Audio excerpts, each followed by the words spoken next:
Instruksi Presiden Joe Biden yang memberlakukan pembatasan baru terhadap pencari suaka di perbatasan AS dengan Meksiko terus menuai kontroversi. Di Kongres AS, langkah Biden ini dipandang oposisi tak akan bisa tuntaskan persoalan yang muncul akibat derasnya arus migrasi. Laporan selengkapnya dari VOA. Setahun sejak dicabutnya status darurat pandemi COVID, industri perfilman dan bioskop belum sepenuhnya pulih. Ini juga diakui Bleecker Street, sebuah perusahaan distributor film independen. As everyone is coming out of COVID, I think there is a lot of optimism that especially the international market will post some very meaningful sales this year. I think the biggest open question is to whether or not the U.S. Will match its foreign counterparts. The U.S. has been very slow. Di luar darurat COVID, ada juga perkembangan internal di Hollywood.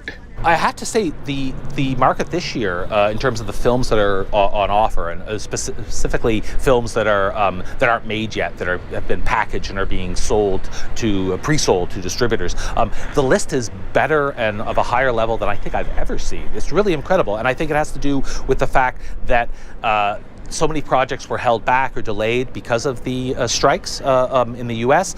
And now they're all sort of coming to market.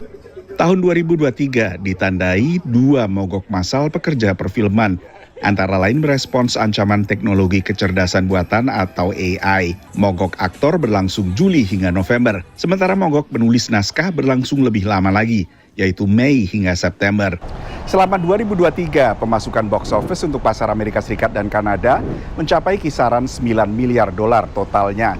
Ini adalah angka tertinggi sejak pandemi, tapi tak seberapa dibandingkan tahun-tahun sebelumnya. Pada 2018, pemasukan box office bahkan mendekati 12 miliar dolar.